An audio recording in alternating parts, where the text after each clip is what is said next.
Hi. In this video, I want to talk to you about one of the recurring programs that we hope to offer here at Sound of a Whisper Project over the course of this next year. The program is called Need It, Keep It. Now, I wish I could take credit for the idea, but I can't. I first heard about this idea almost 10 years ago. I was living abroad and I read an article online about a man out in McKinney, Texas. His name was Doc Compton, and he was doing something that I found interesting. The way it goes, according to the articles, is that he was at a gas pump one day and there was a young couple nearby who needed more money for gas. So he gave them $5, $10, and just gas money. And they were incredibly grateful. They thanked him, and that's a great thing. It's a great thing to be able to give, and not that it's the reason we do it, but it's even better when you get to experience that kind of gratitude and appreciation. Because it's not guaranteed, but it's great when it happens. And what it sounds like is Doc wanted to take that feeling and find a way to spread that around. So he developed this idea based on viral kindness, and he called it Need It, Keep It.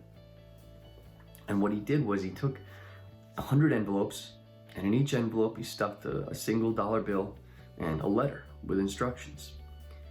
And the instructions were simple. They basically said, if the amount of money in this envelope is enough to make a difference in your day, then keep it. Need it, keep it. No catch, no strings attached, it's yours.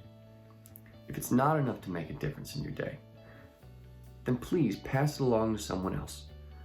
And as long as you're able to, add at least another dollar to the envelope.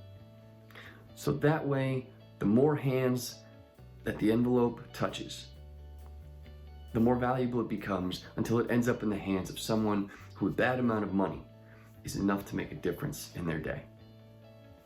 And that's it, that's the idea. But as we were building Sound of a Whisper project, I remembered that idea, and I really tied in with our philosophy of scalability, where it works on the lowest level, where you start at the lowest level of impact, lowest level of inconvenience. But then as more people buy into it, more people contribute to it, more people participate, the level of impact grows. So that's why it's something that we want to keep going, moving forward. When I first heard about it, I actually tried it. Again, this was almost 10 years ago, but I took my envelopes and I stuffed them with dollars and letters and threw them in a backpack, and I headed to the city where I did my undergrad, Worcester, Massachusetts. I went straight to City Hall and Worcester Common, and I ended up doing laps around the Common during people's morning commute. Now, when you give in this kind of way, it was almost like kind of a social experiment. I was paying attention to the way different people reacted to someone giving out free money. Most people walk right past me because you don't talk to the person, the crazy guy handing out envelopes up and down the street. Some people took the money or took the envelopes, kind of sideways glance, very suspicious. They were waiting for the catch, they were waiting for the hook. But they accepted it, they took it, and they just kind of went on their way. Then some people just lit up. Like they took it right away, they opened it up, they pulled out the dollar, they saw that it was real, and they just had this smile on their face that wouldn't go away. I don't know if they needed a dollar, but they were certainly glad to get one. That was a dollar that they didn't have at the start of the day, and it was a great way to start their morning. Those are good ones. The best ones, though, were the people who were already out there asking for money. Street corners, park benches, they'd been out earlier than I had gotten there, and they were not getting anything.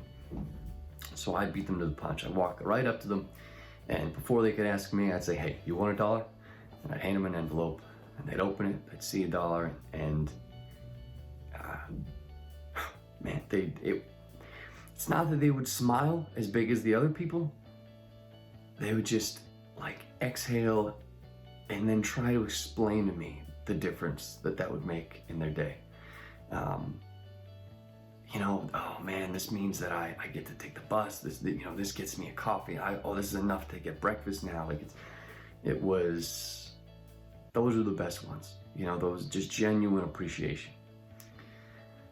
Now, the worst ones were all the people who I knew didn't need $1. The ones that I wish would have taken it just to put a little bit more in and pass it on to someone else. Because that's the best part about this idea. It's not just about giving out dollar bills. It's about giving people the opportunity to give to others. And unfortunately, I don't think I had a lot of those that day. You know, I saw a lot of the white collar commuters with their briefcases and cell phones, and not today. You know, but that's it. It's exactly what it is. It's an opportunity, and all we can do is offer it. If they don't want to take it, that's life. But for us, it's a win-win, because no matter what, we either give someone $1 who appreciates it, or we give someone, or we pay someone $1 just to consider thinking about giving to someone else. We give them that opportunity. And so either way, it's a win for us, and it only costs us $1 per person.